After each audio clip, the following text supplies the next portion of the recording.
الذين اصطفى أما بعد فأعوذ بالله من الشيطان الرجيم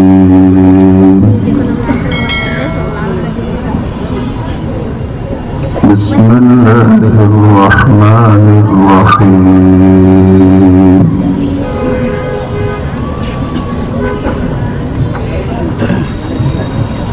من كان في هذه أعمى فهو في الآخرة أعمى وأضل سبيلا. وقال النبي صلى الله تعالى عليه وسلم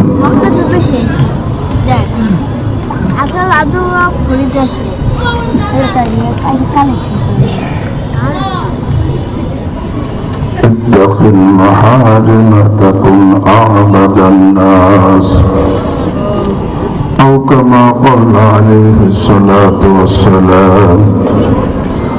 صدق الله مولانا العظيم وصدق رسوله النبي الكريم ونحن على ذلك من الشاهدين والشاكرين. الحمد لله رب العالمين. سبحانك لا علم لنا إلا ما علمتنا إنك أنت العليم الحكيم.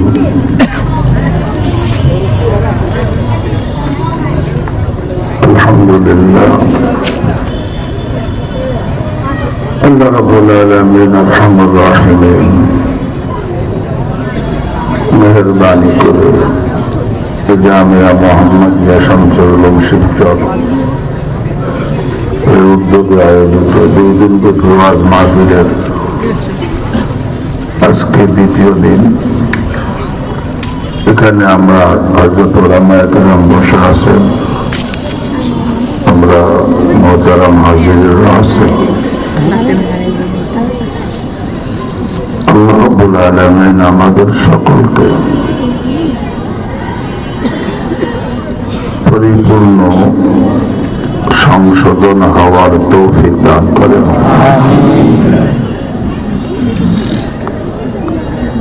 আল্লাহ রাব্বুল আলামিন কাকে সংশোধন দান করেন?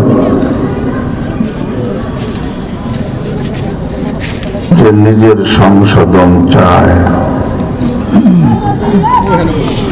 এবং সংশোধনের জন্য চেষ্টা করে।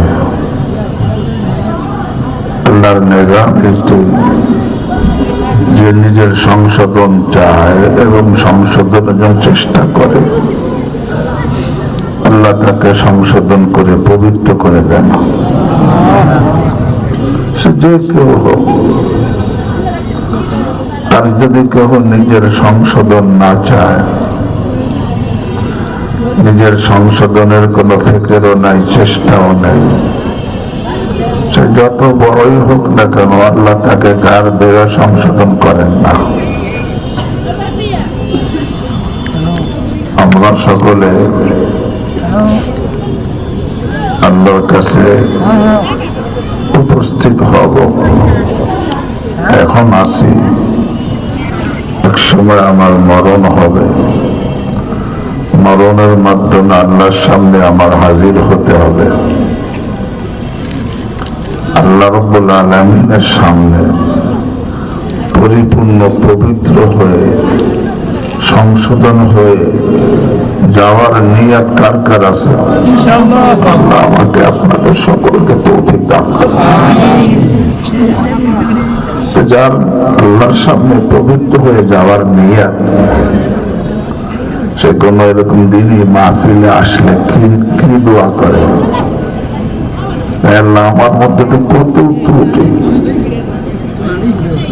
দুনিয়ার কেউ জানে না, বক্তাও জানে না, আল্লাহ তুমি তো জানো। আল্লাহ আমি এখানে আসছি নিজের সংশোধনের জন্য। আল্লাহ আমার যে ত্রুটিগুলো আছে সেইগুলো বক্তার জবান দ্বারা তুমি আলোচনা করাইও, যাতে সেইটা শুনে আমি কি হইতে পারি, সংশোধন হতে পারি। যার নিজের সংশোধনের ফিকির থাকে সে দোয়া করতে থাকে। আর যে দোয়া করে আর এরকম ভাবে সংশোধনের নিয়ত এবং চেষ্টা করে, আল্লাহ তাকে পবিত্র করে দুনিয়া থেকে নিবেন ইনশাআল্লাহ। এমনকি কাজী সানাউল্লাহ পানিপতি রাহিমাহুল্লাহ তাফসীরে মাযহারির মধ্যে লিখছেন, একজন লোক নিজেকে সংশোধন করার চেষ্টায় নিয়ত করে চেষ্টা শুরু করছে, চেষ্টা করতেছে, কিন্তু এখনো তার পুরো সংশোধন হয় নাই, কিন্তু তার নিয়ত পুরো সংশোধন হওয়া এবং চেষ্টাও শুরু করছে। কিন্তু সংশোধন হওয়ার আগেই আল্লাহ রাব্বুল আলামিন তাকে ডাক দিয়ে নিয়ে গেছে। সে পরিপূর্ণ সংশোধন হতে পারে নাই, তার মৃত্যু চলে আসছে। কাজী সানাউল্লাহ পানিপতি রাহিমাহুল্লাহ বলেন যে তার সংশোধন হওয়ার যেহেতু পাক্কা নিয়ত ছিল এবং চেষ্টা ছিল, যদিও সংশোধন হতে পারে নাই, তবে তার নিয়ত এবং চেষ্টার কারণে রব্বুল আলামিন কিয়ামতের ময়দানে যারা পবিত্র সংশোধন হয়ে গেছে তাদের সাথে একে খাড়া করবেন, কারণ তার নিজের সংশোধনের নিয়ত এবং চেষ্টা ছিল।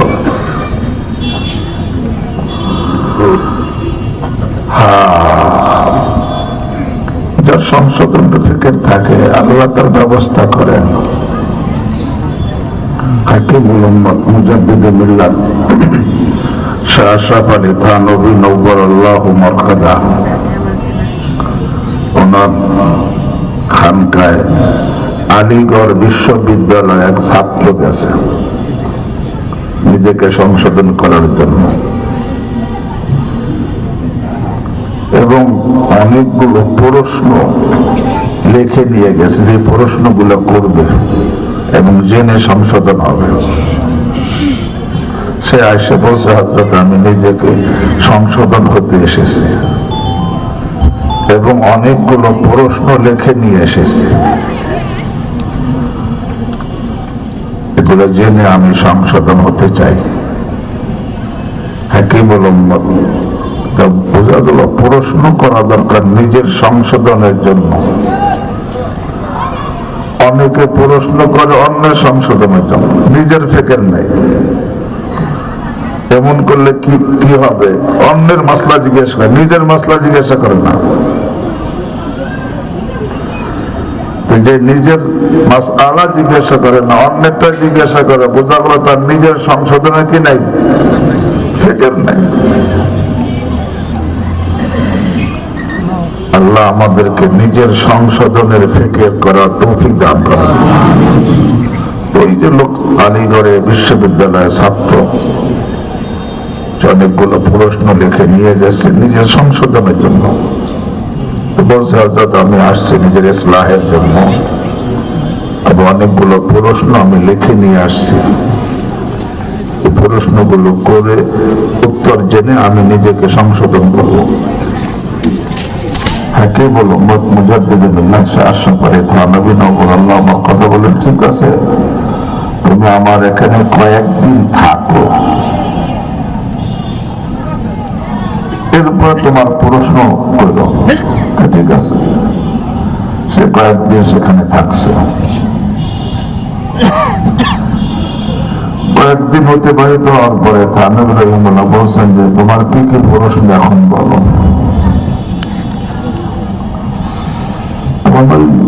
ছাত্র বলতেছে, হযরত আমার তো সব প্রশ্নের উত্তর হয়ে গেছে,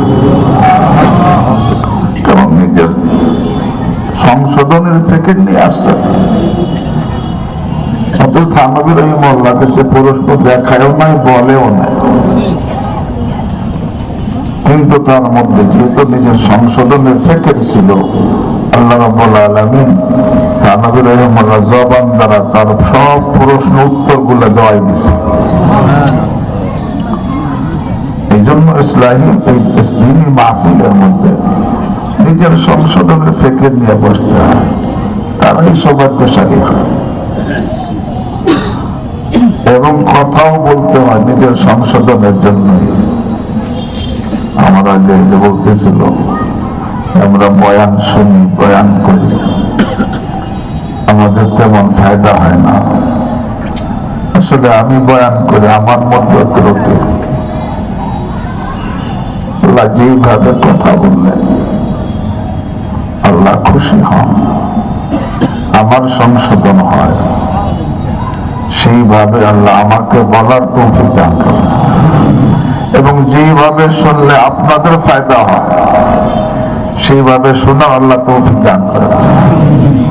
যে যখনই কোনো দ্বীনি কথা আলোচনা হয়, কোরআনের কথা, হাদিসের কথা, দিলের কান দিয়ে শুনতে হয় এবং চুপ থাকতে হয়। দিলের কান দিয়ে যদি কেউ শোনে আর চুপ থাকে, তখন কথাগুলো দিলের মধ্যে প্রবেশ করে। আর দিলের মধ্যে যখন প্রবেশ করে, দিলের মধ্যে পরিবর্তন চলে আসে। আর দিলের মধ্যে পরিবর্তন চলে আসে তখন পুরা তার দেহের মধ্যে, জীবনের মধ্যে পরিবর্তন চলে আসে। আম্বিয়া কেরাম আলাইহিমুস সালাম, ওনাদের মেহনত ছিল দিলের উপরে। দিল পরিবর্তন হলে সব কি হয়ে যায়? পরিবর্তন হয়ে যায়। এবং যে নাকি মনের দিলের কান দিয়ে কথা শোনে এবং চুপ থাকে, তাদের উপর আল্লাহ রহমত নাযিল করা হয়। আল্লাহ নিজে কোরআনে কারীমের মধ্যে বলেন, ওয়াইযা কুরিয়াল কুরআন ফাসতামিউ লাহু ওয়া আনসিতু লাআল্লাকুম তুরহামুন। যখন কোরআনে কারীম পড়া হয়, কোরআনে কারীম পড়া হয়, শব্দ কোরআনে কারীম, অর্থ কোরআনে কারীম। একটা কিতাব আছে আমাদের মাদ্রাসায় পড়ানো হয়, নূরুল আনোয়ার। ওর মধ্যে কোরআনের সংজ্ঞা বয়ান করা হয়েছে। কোরআন কাকে বলা হয়? বলা হয়েছে আল কোরআন ইসমুন লিন নাজমি ওয়াল মানা জামিআন। কোরআন শব্দ এবং অর্থ দুইটা মিলে কি কোরআন। এই দ্বীনি মাহফিলে কোরআনের শব্দ আলোচনা না হইলেও কোরআনের অর্থের আলোচনা হয়, এটাও কোরআন পড়া। আর যে নাকি এই কোরআনে যখন পড়া হয়, আল্লাহকে তোমরা দিলের কান দিয়ে শোনো, মনোযোগ দিয়ে শোনো। দিলের কান হলো মনোযোগ, মনোযোগ দিয়ে শোনো। এবং চুপ থাকো, তাহলে কি হবে? লাআল্লাকুম তুরহামুন, তাহলে তোমাদের উপর রহমত নাযিল করা হবে। এই জন্য দিলের কান দিয়ে শুনতে হয়। আল্লাহ আমাকেও হাকিমুল উম্মত মুজাদ্দিদ বিল্লাহ শাহ আশরাফ আলী থানভী নওয়ারাল্লাহু মারকাদাহু বয়ান করছেন যে আমি যে বয়ান করি এর মধ্যে কয়েকটা নিয়ত থাকে। প্রথম নিয়ত থাকে নিজের সংশোধন, নিজের আমল। কারণ আমি যখন কথা বলি, এই কথাটা আমার মুখ থেকে বের হওয়ার পরে অন্যের কানে পৌঁছার আগে নিজের কানে পৌঁছে। আমার কান তো নিকটে, আমি এই কথাগুলো ওই জন্য বলি যাতে আল্লাহ আমাকে আমলের তৌফিক দান করে। নিজের আমলের নিয়তে বলা। আর কখনো বলতে এই জন্য বলি যে আমার কথায় যদি মজলিসের মধ্যে কোন আহলে দিল, তার দিল খুশ হয়ে যায় আর সে একটু দোয়া করে দেয়, আল্লাহ এই বান্দা এত সুন্দর কথা বলে, তুমি এই বান্দাকে ইসলাহ করে দাও, হেদায়েত দিয়ে দাও, আল্লাহ তুমি একে আপন বানায় নাও, তাহলে আল্লাহ রাব্বুল আলামিন তার দোয়ার বরকত আমাকেও কবুল করবেন। আর এটাও যদি হয় যে আমার কথায় কারো উপকার হয়ে যায়, কেউ কারো সংশোধন হয়ে যায়, কেউ হেদায়েত পেয়ে যায়, আল্লাহ আরহামুর রাহিমিন তিনি বলবেন চলো ওই নালায়েকের কথা অমুক হেদায়েত পেয়ে গেছে, চলো নালায়েককেও আমি হেদায়েত দিয়ে দিই। এই জন্য নিজের বয়ানও করা নিজের সংশোধনের নিয়ত, অন্যকে না। হ্যাঁ, যে নিজের সংশোধনের নিয়তে বয়ান করে আল্লাহ তাকেও সংশোধন করেন, তার দ্বারা অন্যকেও সংশোধন করা। আর যে নিজের সংশোধনের নিয়তে বয়ান করে না, আল্লাহ সে নিজেও সংশোধন হয় না, অন্য সংশোধন হয় না। আল্লাহ আমাকে আমার নিজের সংশোধনের নিয়তে আলোচনা করা, বয়ানে করা তৌফিক দান করেন। হ্যাঁ ভাই, আমি কোরআনে কারীমের ছোট একটি আয়াত পড়ছি, আর তিরমিজি শরীফের একটা হাদিসের এক অংশ পড়ছি। এই দুটাকে সামনে নিয়ে কিছু কথা। তবে এই সমস্ত মাহফিলে আমল বাড়ানোর নিয়তে আসতে হয়, এলেম বাড়ানোর নিয়তে আসতে হয় না। একটা কথার উপর আমল আসার জন্য 10 বার বলা লাগে 10 বার বলতে হবে, 20 বার বলা লাগে 20 বার বলতে হবে, আরো বেশি লাগে আরো বলতে হবে। তার উদ্দেশ্য তো আমল বাড়ানো, এলেম বাড়ানো। এই জন্য নতুন কথা আলোচনা করা শুনতে মজা লাগে, কিন্তু আমার জন্য যেটা আমলের কথা সেটা তো আমার জন্য জরুরি। সেই কথাই বারবার বলতে হয়। কোরআনে কারীমের মধ্যে আল্লাহ রাব্বুল আলামিন আহকামুল হাকিমিন একই কথা আকিমুস সালাহ একবার বলছেন, হ্যাঁ এতবার কেন বলছেন? উদ্দেশ্য আমল বাড়ানো। ফাবিআইয়ি আলাই রাব্বিকুমা তুকাযিবান এতবার কেন বলছেন? উদ্দেশ্য সংশোধন করা, আমল বাড়ানো। একই কথা বারবার বলছেন, একই ঘটনা কোরআনে বারবার আলোচনা করছেন। আল্লাহ যদি চাইতেন যে প্রত্যেকটা কথা নতুন করে বয়ান, নতুন নতুন কথা শোনাবেন, পারতেন না?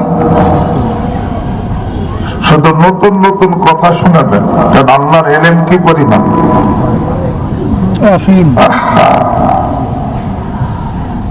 খিজির আলাইহিস সালাম মুসা আলাইহিস সালাম সাথে যখন মুসা আলাইহিস সালাম খিজির আলাইহিস সালাম সাথে চলতেছিলেন, নৌকাটা পার হইতেছিলেন, ছোট একটা চড়ুই পাখি নৌকার পাশে বসে সাগরের মধ্যে একটু মুখ দিয়ে সামান্য একটু পানি উঠেছে মুখে।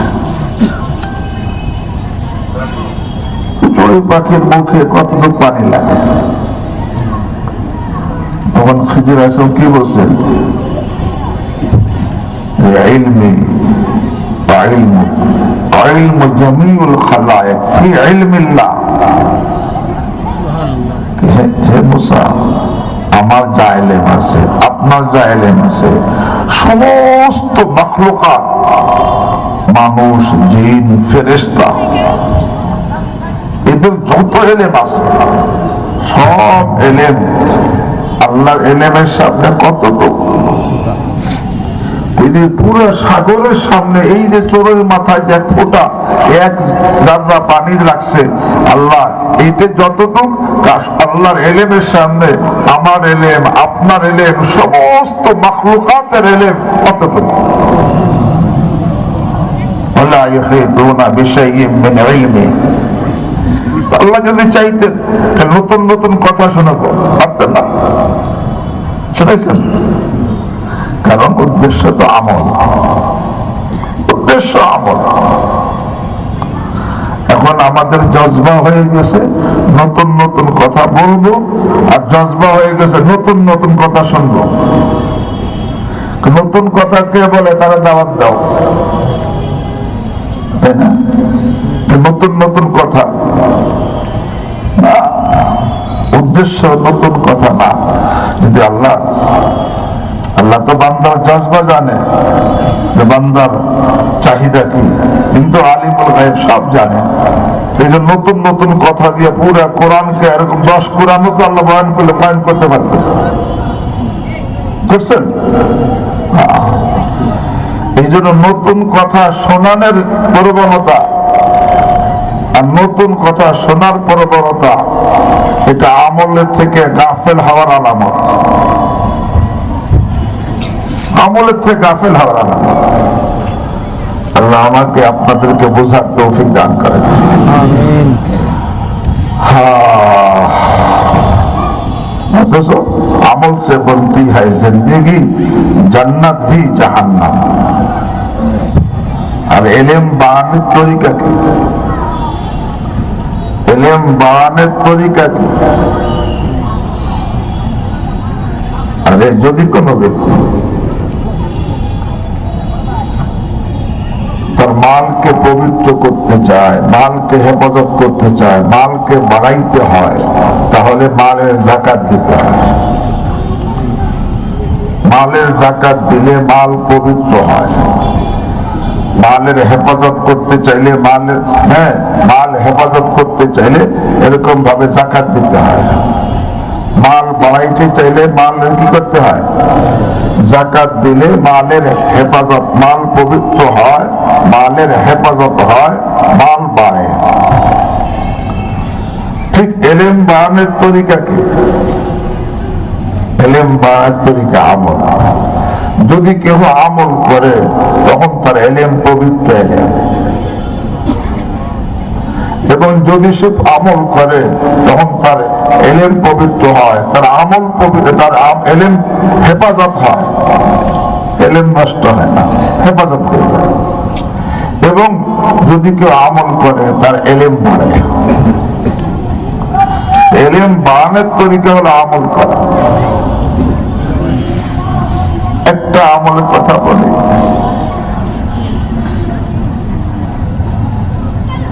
একটা আমল আমাদের সকলের জন্য ফরজ, সকলের জন্য ফরজ। সেটা কি? যা কিছু করি ইখলাসের সাথে করি। ইখলাস, যাকে লিল্লাহিয়াত বলা হয়, আল্লাহর জন্য করা। যা কিছু করব শুধুমাত্র কার জন্য? আল্লাহর জন্য, নামের জন্য। দেখেন, এই জন্য আমি একটা কথা বারবার বলি, আল্লাহ আমাকে বুঝার তৌফিক দান করে। নেক আমল করলেই আল্লাহ তার কাছে পছন্দ, আল্লাহর কাছে সে পছন্দনীয় হয় না। অনেকে নেক আমল করতেছে বাহ্যিক ভাবে, কিন্তু সে আল্লাহ তার প্রতি রাজি না, তার প্রতি খুশি না। নেক আমল করলেই যদি খুশি হইতো আল্লাহ রাব্বুল আলামিন, শুধু নেক আমল করার দ্বারাই আল্লাহ খুশি হয়ে যান, এতটুক না।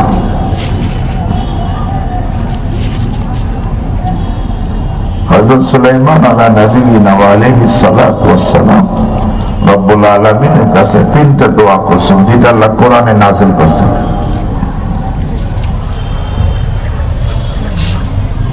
তো 2 নম্বর দোয়া ছিল ওয়ান আমালা সালিহান তারদা। আল্লাহ এমন নেক আমলের তৌফিক দেন যে নেক আমলে আপনি রাজি হয়ে যান। এমন নেক আমলের তৌফিক দেন যে আমলে আপনি খুশি হয়ে যান, এমন আমলের তৌফিক দেন।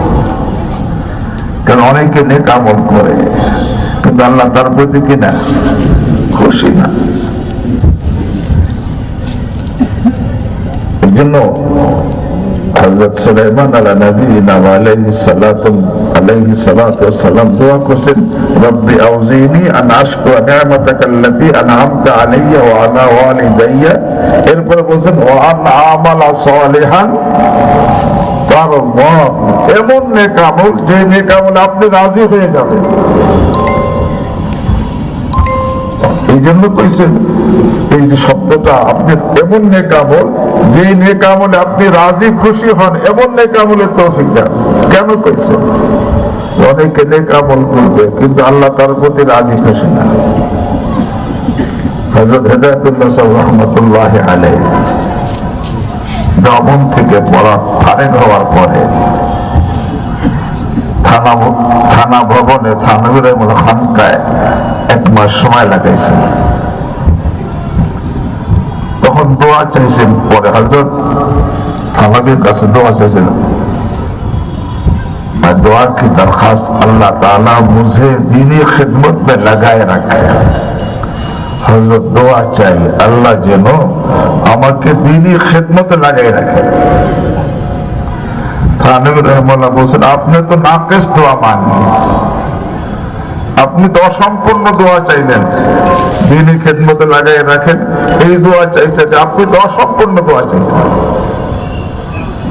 কেন? বলে আল্লাহ রাব্বুল আলামিন অনেক ফাসিক ফাজির এমনকি কাফেরের দ্বারাও দ্বীনি খিদমত দেন। সে ফাসিক ফাজির, সে কি আল্লাহ তার প্রতি খুশি? ইন্নাল্লাহা লা ইউঈদু হাযা দ্বীন বির-রাজুলিল ফাজির। এইভাবে দোয়া চাওয়া দরকার যে হযরত अल्लाह ताला मुझे अपनी रजामंदी के साथ दीनी खिदमत में लगाए रखे। আল্লাহ যেন তার সন্তুষ্টির সাথে দীনী খিদমতে লাগায় রাখে। অনেকে নেক আমল করে কিন্তু তার প্রতি আল্লাহ রাজি হন না। যেমন সে নেক আমল করতেছে, খুব সুন্দর দেখতে, কত সুন্দর এবং কত বেশি আমল, কিন্তু আমলের মধ্যে ইখলাস নাই, আল্লাহর সন্তুষ্টির উদ্দেশ্য না, আল্লাহকে রাজি করা মাকসাদ না। মাকসাদ খোদা না খাস্তা নাম দেখানো, ভাইরাল হওয়া, প্রশংসা পাওয়া। এতো বাহ্যিকভাবে যত সুন্দর নেক আমল, সবাই বাহবা দিতেছে, সবাই সুনাম করতেছে, সবাই ইজ্জত করতেছে, কিন্তু তার উদ্দেশ্য নাম, উদ্দেশ্য দেখানো, উদ্দেশ্য সম্মান হাসিল করা, উদ্দেশ্য ভাইরাল হওয়া। এই নেক আমলকারীকে সে যত সুন্দর নেক আমল করুক, যত বেশি নেক আমল করুক, এই নেক আমলকারীর প্রতি আল্লাহ রাজি না, বরং এত নারাজ, এত নারাজ, এত নারাজ। যদি সে এর থেকে তওবা না করে, এই অবস্থা দুনিয়া থেকে যায়, তাহলে আল্লাহ এত নারাজ। আল্লাহর হাবিব সাল্লাল্লাহু আলাইহি ওয়াসাল্লাম ইরশাদ করেন, আরে আখিরাতে সর্বপ্রথম একে জাহান্নামে দেওয়া হবে। আল্লাহ আমাকে আপনাদেরকে হেফাজত করুন। আমিন। সর্বপ্রথমই জাহান্নামে দেওয়া হবে। আল্লাহ প্রথমে জাহান্নামে দিবেন খুশির কারণে না রাগের কারণে? আরে রাগ, খুশি না। হোক না সে আলেমকারী, হোক না সে দানবী, হোক না সে শহীদ, প্রথমে তাকে জাহান্নামে দিবেন। মুসলিম শরীফের হাদিস। আল্লাহ আমাকে আপনাদেরকে হেফাজত করেন। ইখলাস একটা আমল, যে কোনো আমল করি যেন আল্লাহর জন্য করি। যদি কারো ইখলাসের আমল নসিব হয়ে যায়, আদ-দুররুল মানসুরের মধ্যে একটা হাদিস আসছে, মা আখলাসা আবদুন লিল্লাহ 40 সাবাহান ইল্লা যাহারাত ইয়ানাবিউল হিকমাতি মিন কলবিহি আলা লিসানিহি। যে বান্দা সব সময় ইখলাসের সাথে আমল করে, যা করে, যা করে, যা বলে, যা দেখে, আরে সব আল্লাহর জন্য। যে বান্দা শুধু আল্লাহর জন্য করে, মা আখলাসা আবদুন লিল্লাহ 40 সাবাহান ইল্লা যাহারাত ইয়ানাবিউল হিকমাতি মিন কলবিহি আলা লিসানিহি। যে বান্দা শুধুমাত্র, কেবলমাত্র, একমাত্র আল্লাহর সন্তুষ্ট সন্তুষ্টির জন্য আমল করে, তখন তার দিলের জমিন থেকে উলুম ও মাআরিফ ও হিকমতের অসংখ্য ঝর্ণা বের হয়ে তার জবানে জারি হয়ে যায়।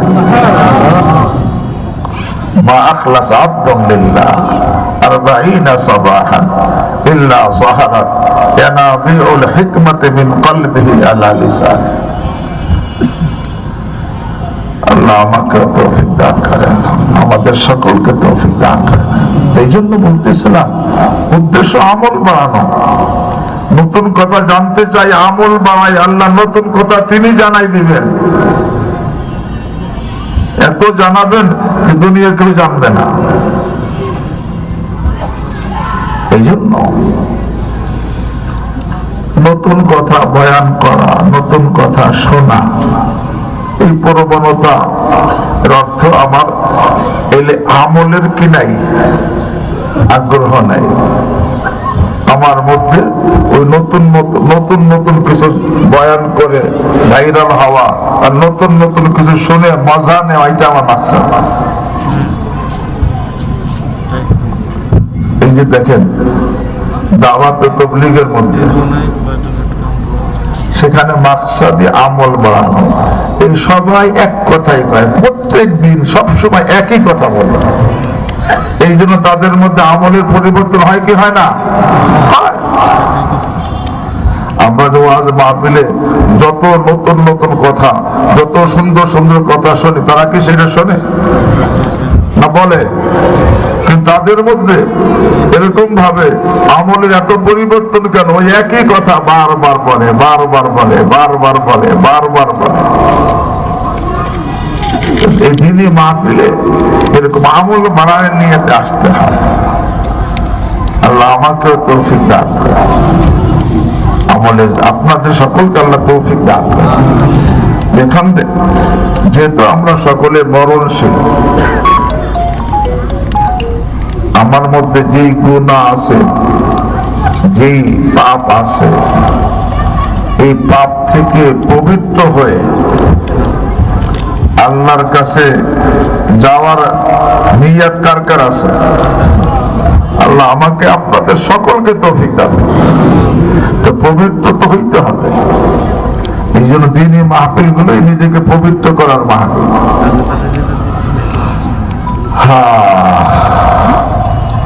আল্লাহ আমাকে আপনাদের সকলকে পরিপূর্ণ সংশোধন, পরিপূর্ণ পবিত্রতা দান করেন, এবং পবিত্র হওয়ার আগে আল্লাহ আমাকে আপনাদের কাউকে অন্ধকার কবরে যেন ডাক না দেন। আমি কোরআনে কারিমে ছোট একটি আয়াত পড়ছি, এটা কোরআনের আয়াত। কোরআনের প্রত্যেকটা কথাই তো জরুরি, তাই না? কোরআনে কারিমের কোন একটা কথা এমন আছে যেটা জরুরি না? প্রত্যেকটা কথাই জরুরি। তবে এক মজলিসে সব কথা না বলা যায়, না শোনা যায়, ঠিক না? তো সবটাই আমাদের দরকার। আমি কোরআনে কারিমে ছোট একটি আয়াত পড়ছি, আর তিরমিজি শরীফে একটা হাদিসের অংশ আপনাদের সামনে পড়েছি। আল্লাহ, এর মধ্যে যে নসিহত হেদায়েত আছে, আল্লাহ সেটা আমাকে আপনাদের সকলকে বোঝার, গ্রহণ করার, আমল করার তৌফিক দান করেন। আল্লাহ রাব্বুল আলামিন আরহামুর রাহিম ইরশাদ করেন, খুব খেয়াল করে শুনি। আউযু বিল্লাহি মিনাশ শাইতানির রাজীম। মান কানা ফি হাযিহি আ'মা ফাহুয়া ফিল আখিরাতি আ'মা। যে দুনিয়ার মধ্যে অন্ধ, আখিরাতেও সে অন্ধই হবে। কোরআনের আয়াত। মান কানা ফি হাযিহি আ'মা ফাহুয়া ফিল আখিরাতি আ'মা। যে দুনিয়ার মধ্যে অন্ধ, সে আখিরাতে কি অন্ধ। এই শব্দের তর্জমা। এই আয়াত যখন নাযিল হয়, এক অন্ধ সাহাবী আব্দুল্লাহ ইবনে উম্মে মাকতুম রাদিয়াল্লাহু তাআলা আনহু, তিনি অন্ধ সাহাবী। তিনি রাসূল করিম সাল্লাল্লাহু আলাইহি ওয়াসাল্লামকে বলতেছেন, ইয়া রাসূলুল্লাহ, ফাআনা ফিদ দুনিয়া আ'মা আফা আকুনু ফিল আখিরাতি আ'মা। আল্লাহ যে কোরআনে আয়াত নাযিল করছে যে দুনিয়াতে অন্ধ, আখিরাতেও কি হবে? তো আমি যে দুনিয়াতে অন্ধ, আখিরাতেও কি আমি অন্ধ হব? ইয়া রাসূলুল্লাহ, ফাআনা ফিদ দুনিয়া আ'মা আফা আকুনু ফিল আখিরাতি আ'মা। আমি তো দুনিয়াতে অন্ধ, আখিরাতেও কি অন্ধ হব? তখন কোরআনের একটা আয়াত নাযিল হয়েছে। কি আয়াত? আউযু বিল্লাহি মিনাশ শাইতানির রাজীম, ফাইন্নাহা লা তা'মাল আবসার ওয়ালাকিন তা'মাল কুলুবুল্লাতী ফিস সুদূর।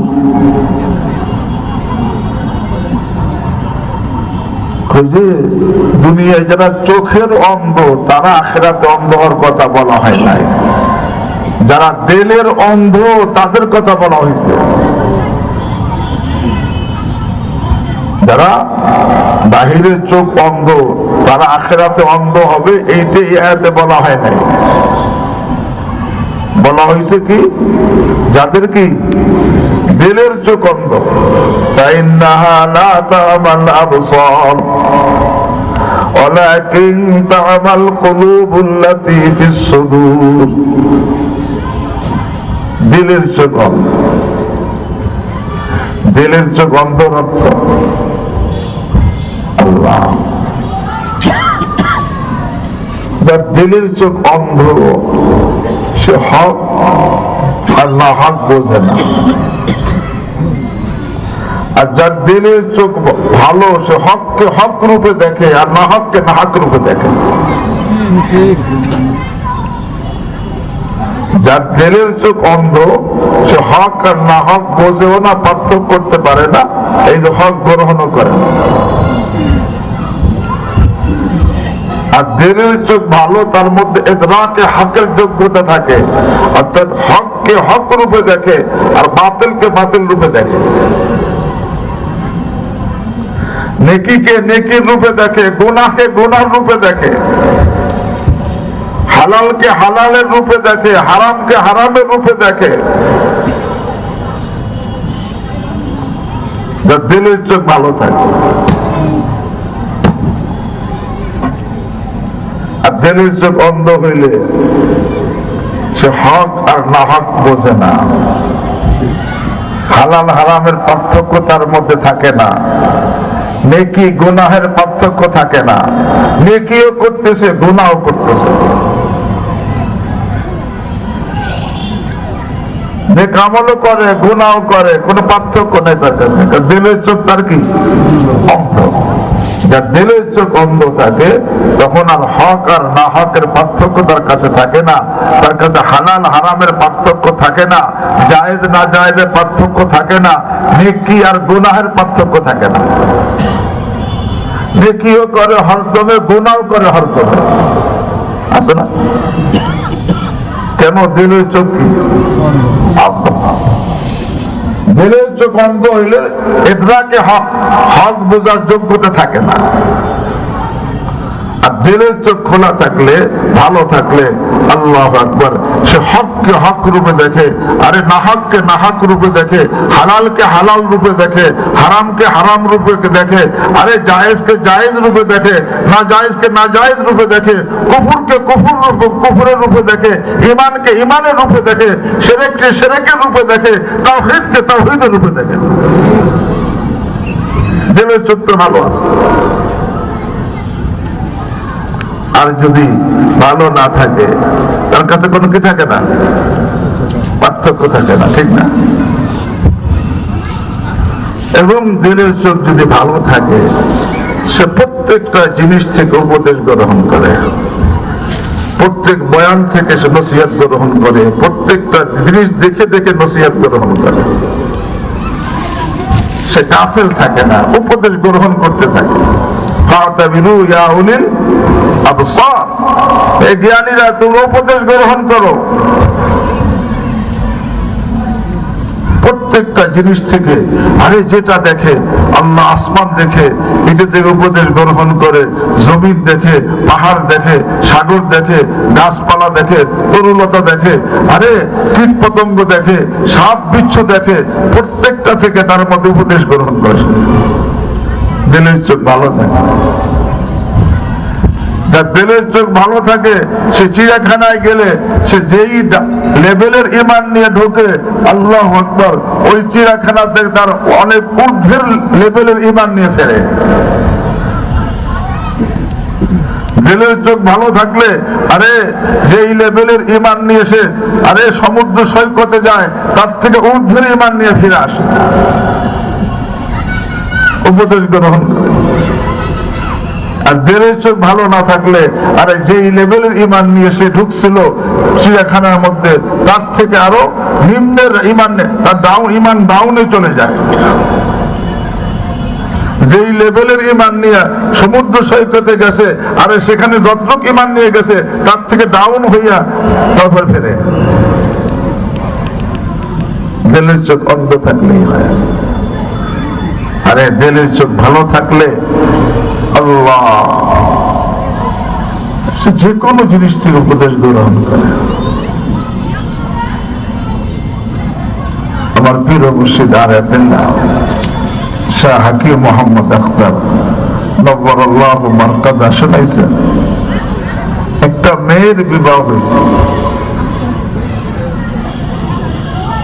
মাত্র বিবাহ হয়েছে, বরের সাথে বরের বাড়িতে যাবে, তার বান্ধবীরা খুব সাজাইছে, যতদূর সম্ভব তাদের সাজাইছে, সাজাইয়া বান্ধবীরা কয় যে তোরে খুব ভালো দেখা যায়, খুব সুন্দর দেখা যায়। এখন মেয়েটি কি কয়, তোমাদের চোখে ভালো দেখা গেলে কি হবে, যার জন্য সাজাইছো তার চোখে যে ভালো না হয় তো তোমাদের চোখে ভালো দেখার কোনো মূল্য নেই।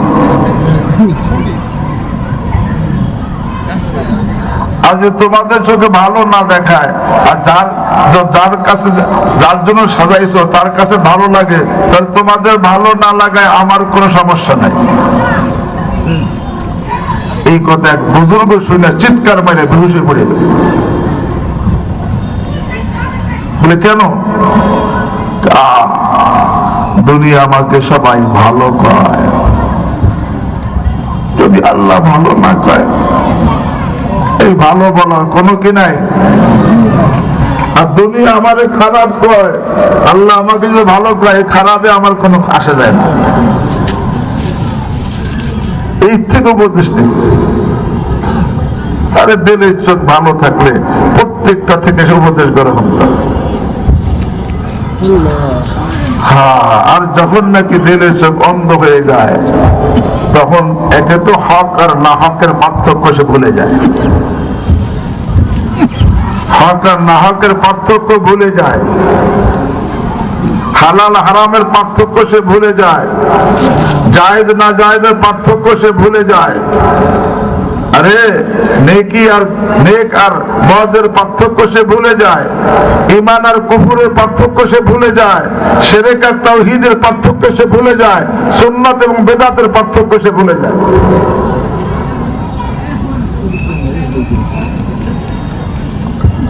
আল্লাহ আমাদের দিলের চোখকে খুলে দেন। আর দিলের চোখ যার ভালো থাকে সে বাস তার মধ্যে পার্থক্য, হক আর না হকের পার্থক্য, হালাল হারামের পার্থক্য, জায়েজ না জায়েজের পার্থক্য, নেক বদের পার্থক্য, কুফর ঈমানের পার্থক্য, শিরক তাওহীদের পার্থক্য, আরে তার কাছে সব স্পষ্ট থাকে এবং সে প্রত্যেকটা থেকে উপদেশ গ্রহণ করে।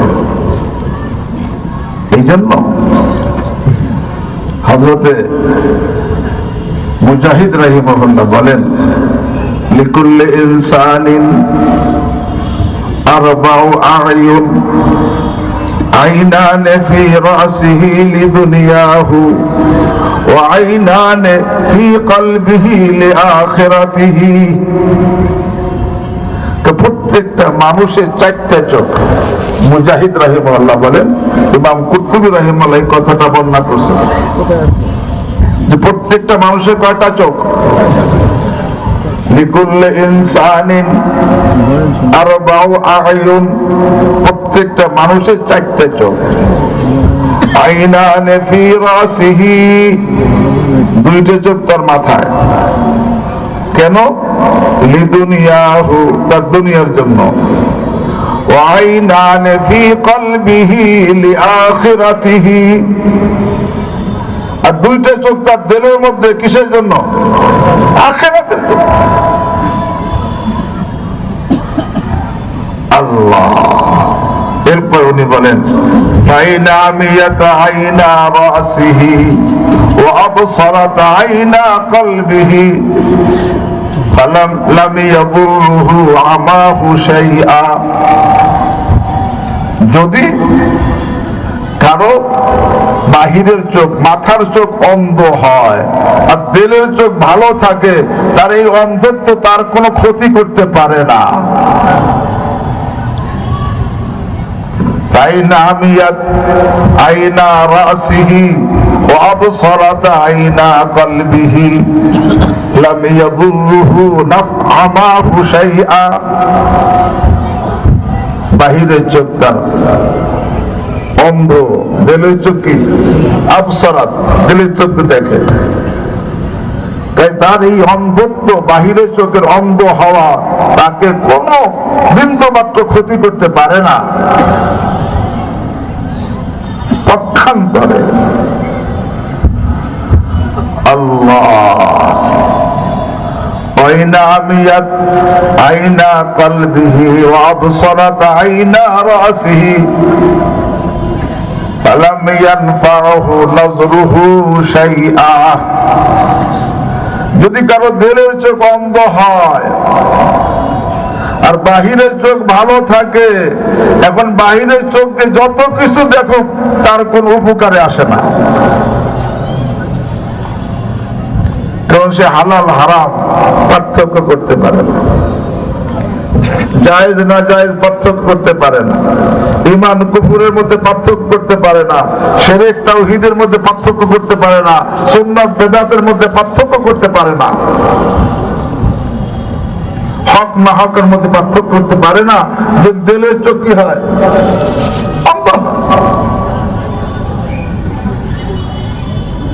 আল্লাহ। অথচ আমার আল্লাহ আমাকে ইবাদতের জন্য সৃষ্টি করছে, আর বড় ইবাদত হলো হারাম থেকে বাঁচা। দিলের চোখ অন্ধ হওয়ার কারণে সে হারাম থেকে বাঁচে না। দিলের চোখ অন্ধ কিন্তু হারাম থেকে, এই জন্য হারাম থেকে বাঁচে না। আল্লাহর হাবিব সাল্লাল্লাহু আলাইহি ওয়াসাল্লাম ইরশাদ করেন, ইত্তাকিল মাহারিম তাকুন আ'বাদান নাস। তুমি সব ধরনের হারাম থেকে বাঁচো, সবচাইতে বড় ইবাদতকারী হয়ে যাবা। হারাম থেকে বাঁচো, কোন হারামে জড়িত হইও না। সাদেক মসদুক সাল্লাল্লাহু আলাইহি ওয়াসাল্লাম, যিনি সবসময় সত্য বলছেন এবং তার কাছে সবসময় সত্য বলা হয়েছে, জীবনে কোনোদিন মিথ্যা বলে নাই, আর নবী হওয়ার পরে যা বলছেন নিজের পক্ষ থেকে একটা কথা বলে নাই, সব আল্লাহর পক্ষ থেকে ওহীর মাধ্যমে বলেছেন।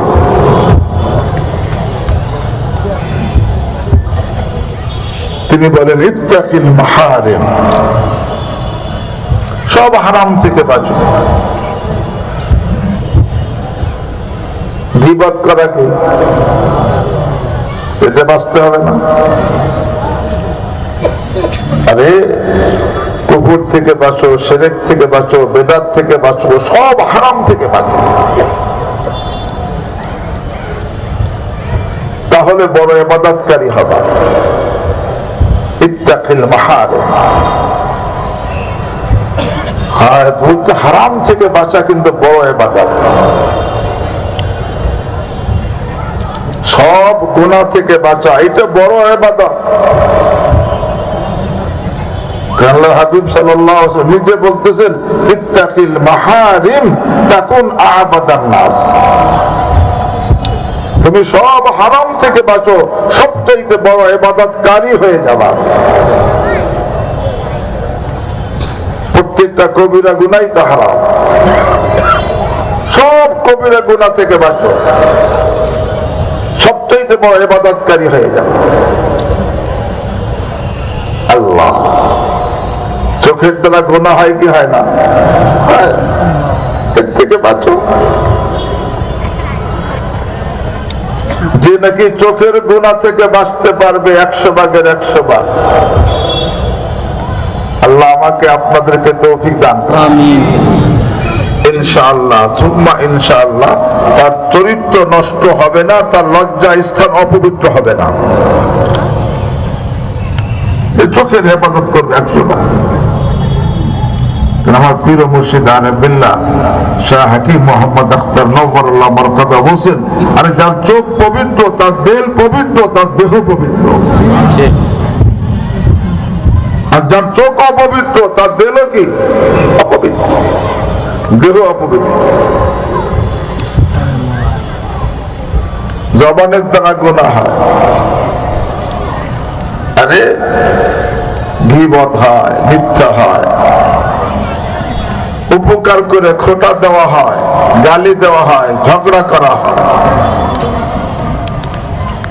আল্লাহ, এই যত গুনাহ আছে এর থেকে বাঁচো। এই যে আমাদের মধ্যে যত অশান্তি, একটা কারণ আমার পীর ও মুর্শিদ বলেন, দেখো কোন গোলাম তার মালিককে নারাজ করে শান্তিতে থাকতে পারে না। কোন গোলাম তার মনিবকে অসন্তুষ্ট করে শান্তিতে থাকতে পারে না। এই যত অশান্তি বিরাজ করতেছে কেন? আমি আল্লাহর গোলামের মধ্যে, আল্লাহর গোলামি আমার দ্বারা হইতেছে না। আল্লাহর গোলামি যদি আমার দ্বারা হইতো কোনো অশান্তি হইতো না।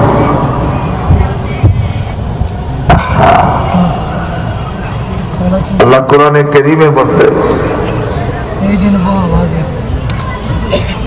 এক আয়াত নাযিল করছেন, আউযু বিল্লাহি মিনাশ শাইতানির রাজীম, কুল হুয়াল কাদির, কুল হুয়াল কাদির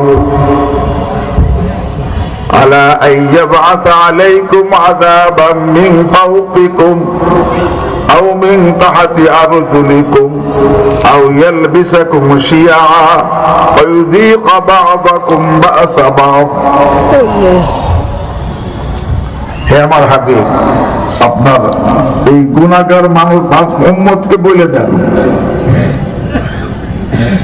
আপনার গুনাহগার উম্মতদেরকে বলে দেন,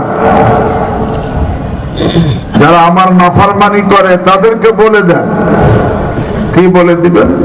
হুয়াল কাদির, তিনি ক্ষমতাবান। তিনি কে?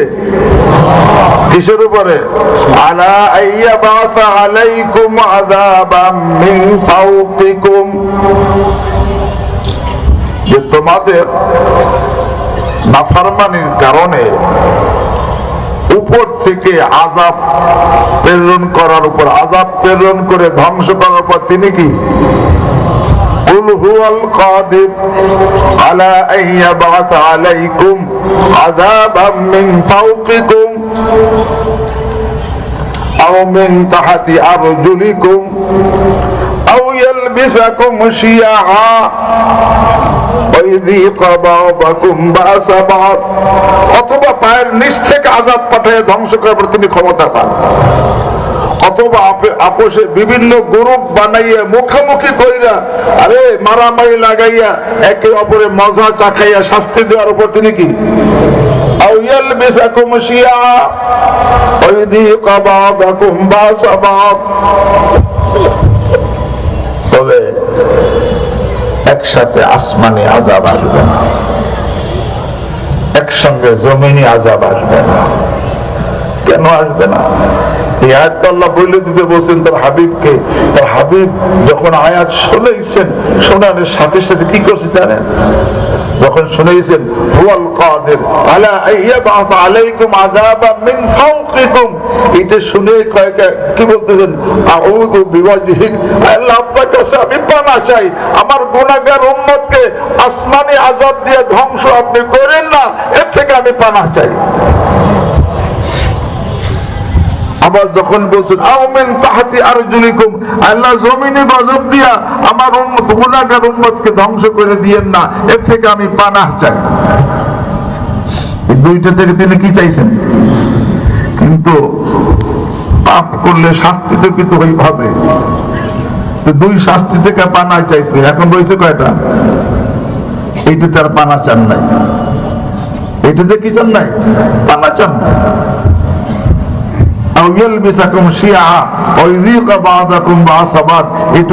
বলে হাদা আইসার ওয়া হাদা আহওয়ান, এটা সহজ। আর যদি গোলামি করি, আল্লাহ নিজে ওয়াদা করেছেন ইন্নাল্লাযীনা আমানু ওয়া আমিলুস সালিহাত সায়াজআলু লাহুমুর রাহমানু বুদ্দা। আরে যারা খাঁটি ঈমানদার হবে, পরিপূর্ণ নেক আমল করবে, আল্লাহকে আমি তাদের জন্য আরে প্রিয়তা, জনপ্রিয়তা সৃষ্টি করে দিব। সায়াজআলু লাহুমুর রাহমানু বুদ্দা, আল্লাহ তাদেরকে মাহবুব বানাই দিবেন, প্রিয় বানাই দিবেন। কে? তাদেরকে ইন্নাল্লাযীনা আমানু ওয়া আমিলুস সালিহাত সায়াজআলু লাহুমুর রাহমানু বুদ্দা।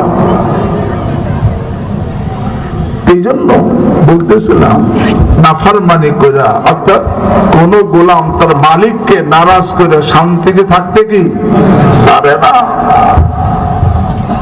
এই কথা বলে আমার হযরত বলতেন, আমরা আল্লাহকে নারাজ করে কিভাবে শান্তিতে থাকবো? কিভাবে শান্তিতে থাকবো? হ্যাঁ, যদি আমি আল্লাহর গোলামীর হক আদায় করি, আল্লাহ আমাদের জন্য শান্তির ফয়সালা করবেন। আল্লাহ ইত্তাকিল মাহারিম, সব হারাম থেকে বাঁচো, সব হারাম থেকে বাঁচো। আমার প্রিয় মুর্শিদ আরিফ বিল্লাহ শাহ হাকিম মোহাম্মদ আখতার নওয়ারুল্লাহ মারকাদা বলতেন, যদি কোনো ব্যক্তি প্রাথমিক অবস্থায় 5টা গুনাহ থেকে 100 ভাগের 100 ভাগ বাঁচতে পারে, হযরত বলেন আমি আল্লাহর রহমতের উপর ভরসা করে বলতে পারি এই লোকটাকে আল্লাহ বাকি সব গুনাহ থেকে বাঁচার তৌফিক দিয়ে দিবেন। এমনকি হযরত বলেন এই লোকটাকে আল্লাহ সমস্ত গুনাহ থেকে পবিত্র করে তার বন্ধু আর ওলি বানাইয়া কবরে নেবেন। এই 5টা গুনাহ যেটা আমি বারবার বলি, এখনো বলি, কারণ নতুন কথা তো বলার জন্য বসে নেই। আল্লাহ আমাকে আপনাদেরকে আমলের তৌফিক দান করেন। 1 নম্বর কোরআনে কারীম অশুদ্ধ পড়ার গুনাহ। কত বলে? 70 বলে। এটা বলতে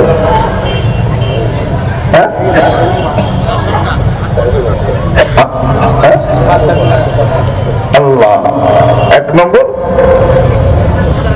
কোরআনে কারীম অশুদ্ধ পড়ার গুনাহ থেকে বাঁচা। 2 নম্বর চোখের গুনাহ থেকে বাঁচা।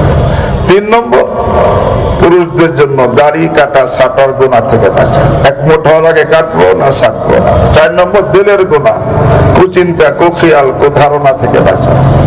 আর 5 নম্বর পুরুষদের জন্য উপর থেকে ঝুলন্ত পোশাক, লুঙ্গি হোক, পায়জামা হোক, প্যান্ট হোক, এত লম্বা করে পরিধান করা যে পড়লে হাঁটা অবস্থায়, দাঁড়া অবস্থায় পায়ের টাকনো ঢেকে যায়। বুখারীর হাদিস, এই টাকনো জাহান্নামে যাবে। আর মুসলিম শরীফ হাদিস, এই লোকটার দিকে আল্লাহ কিয়ামতের দিন আল্লাহ তাকাবেন না, কথা বলবেন না, পবিত্র করবেন না, যন্ত্রদায়ক শাস্তি রয়েছে। আল্লাহ রাব্বুল আলামিন আমাকে আপনাদের সকলকে এই গুনাহ থেকে বাঁচার তৌফিক দান করেন এবং দিলের চোখ, আল্লাহ আমাদের সকলের দিলের চোখকে খুলে দেন। আল্লাহ রাব্বুল আলামিন আমাদের অতীতকে মাফ করে দেন, বর্তমানকে সংশোধন করে দেন, ভবিষ্যৎকে সুন্দর করে দেন। আল্লাহ তার বন্ধু না বানিয়ে আমাদের কাউকে অন্ধকার কবরে না নেন। সুবহানাল্লাহি ওয়া বিহামদিহি, সুবহানাকাল্লাহুম্মা বিহামদিক, আশহাদু আল্লা ইলাহা ইল্লা আনতা, আস্তাগফিরুকা ওয়া আতুবু ইলাইক।